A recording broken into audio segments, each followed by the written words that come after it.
I know I make a lot of videos that about different things, different subjects, but I don't know if this is a warning, but I just wanted to say that like sometimes when you have a girlfriend or when you have a boyfriend, it's best that you leave some of your friends apart and don't introduce them to to your girlfriend or boyfriend, just because it becomes a little chaotic, and then when the breakup happens, either your girlfriend or your boyfriend who has a lot of narcissist traits wants to poison your friends, or you had friends before they even the love interest even existed, and they kind of like poison them against you, and then and then you end up having nobody as a friend, and that's a kind of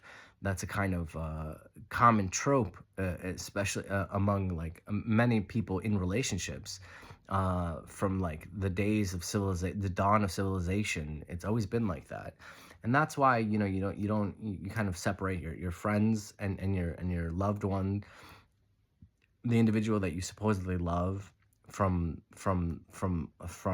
your true friends, and I know it's almost impossible, but it should be done, just because in some sense you end up alone, and then they start believing the lies that your ex-boyfriend or ex-girlfriend say. Now I'm straight. I'm a straight male, cis, um you know uh I'm a man. I've only dated women, and that's what I like. But I'm speaking for everybody really, because it happens to girls too. But I find a lot of that stuff, kind of the relationships, they become catastrophic. They become difficult to rein in, to control. I mean, because there's a side back and side. There's a sidling between your opinion of what happened and their opinion of what happened, and they only see what they're shown. And of course, of course, that's a very minimal thing, especially when someone tries to monopolize the conversation and tries to colonize the conversation. And it's not. This isn't a gripe against white people or anything like that. I'm just saying a colonization of opinions about the person. And so, it's very interesting, when when people, veering off from that, it's very interesting when people see you, and like you're an attractive person, let's say you're an attractive man or a girl, and they think you have everything that you've ever dreamed of having. And honestly, I do have I do have everything I've ever dreamed of having. But then it becomes difficult for the girl or the man to approach you, because they think like, oh well, this person is like, is too into himself, and I can never like chip away at his sense of self enough that he'll think that I'm good enough for him. And in some way I say it like that, as in like chipping away at the person, because a lot of people that have this defeated sense of self, they feel like they have to destroy somebody, in order to attain that person. And I find it happening a lot, especially with my per example. And this happens a lot to me, but it happens a lot to girls too, all the time. It happens to guys all the time. Like where you say hi to a girl, and you're flirting with the girl, and then the girl rejects you, and then you say, oh fuck this bitch, blah blah blah. And like, I've never really done that before, because I realize that I'm on the upper tier of attractive people, and there's a reason why they do it. And like, either some women reject me because they feel that it would be too much trouble to date someone like me. They would have to maintain some sort of like higher status. Like they would have to continually work out. They would have to continually study and read. They would have to continually progress in this lifetime. And a lot of girls don't want to do that. And I'm speaking about girls because I'm a straight man, but a lot of guys don't want to do that either. Like guys will reject the girl right off the bat. I see it a lot in in like especially concerning fame and celebrity, where like the famous person is always held accountable for the guy or girl being rejected. It's like their fault. The celebrity is blamed for rejecting the person, saying like, oh, this person thinks he's better than me just because he's successful and famous and has money. And not that I have money or anything like that, but I'm just saying that ends up being the idea that's discussed. It's the idea that because this person has so much, that he would not or she would not want to fold and like and become like like a what is that called, a host for the woman or for the man. And I guess that happens a lot with celebrities and with people like in the higher classes. And so they're left alone, and they're left kind of ruminating about why they're alone. And if you're not wise enough to understand that this is the reason, that the reason is because they've rejected themselves before even before even trying to confront you about your beauty, about why they want a relationship with you and why they're attracted to you, then you'll find a lot of people, a lot of girls, for at least for me, will automatically reject you. And then so only a certain amount of girls that like are just too belligerent enough to believe that they're good enough for you. Because there are girls that aren't good enough for me, and then there are guys that aren't good enough for certain girls. And these people, I think some of them are just like at a level where their insanity like pits that, like, let's say they're here on the on like status, and then their belligerence and their craziness makes them feel like they're up here, which is a totally ludicrous, like it's kind of like obnoxious idea to think about.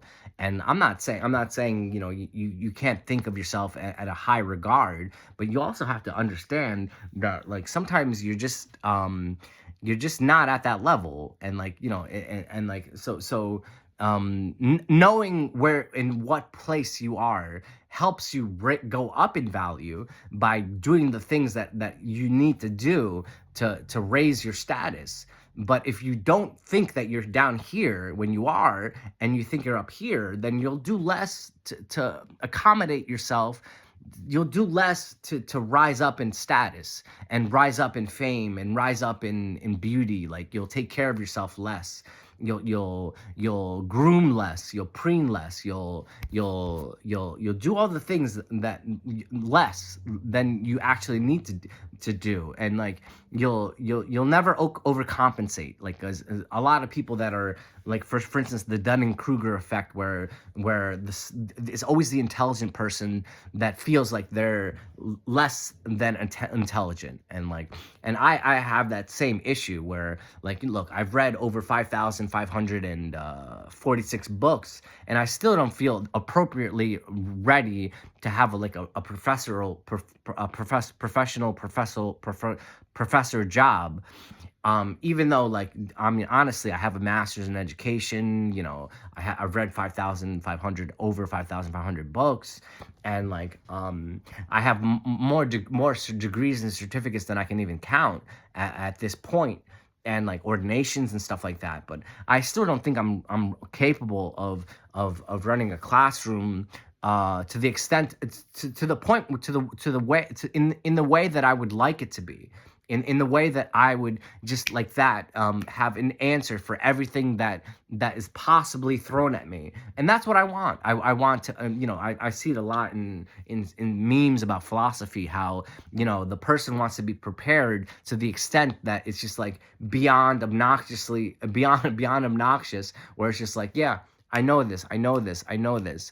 And like a lot of people don't feel that way. A lot of, I was raised with girls. Well, I was dating girls. I was raised dating girls that even though they weren't really competent enough to have a job, they lied and said, "Oh yeah, blah blah blah, I deserve this job." And that they felt comfortable in that job, I guess. And like, whatever that means in society, about society, whatever that means about society is kind of funny. And it's like, you force yourself into a situation that you're not ready for, and then eventually you do become you adapt yourself to that situation and you are ready for it. But I've never been one to do that, and I'm not saying that side is wrong. That I'm not saying it's wrong to force yourself into a situation that you're not really ready for, or that you're not adequately prepared for. I don't think that's wrong, but also that's not something that I would do. Like all my opportunities and situations, mostly I felt like, yeah, I could do these things to the extent that probably most people could not do. And anyways, so I guess I'm just wanted to promote my book, uh or some of my books. My next book is a treatise on beauty, on celebrity, on the black body, on femininity, and on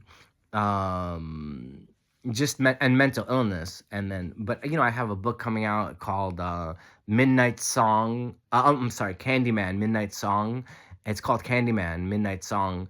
And so this book, in some sense, it's like a touching reminder that maybe perhaps as much as you think you're crazy, perhaps you're not really crazy, and it's a society that's impinging, that's impinging their insanity upon you. Like, you don't think you're crazy. I mean, you think you're crazy only because society thinks you're crazy, and like, and then that kind of multiplies, and then that's like it keeps it keeps like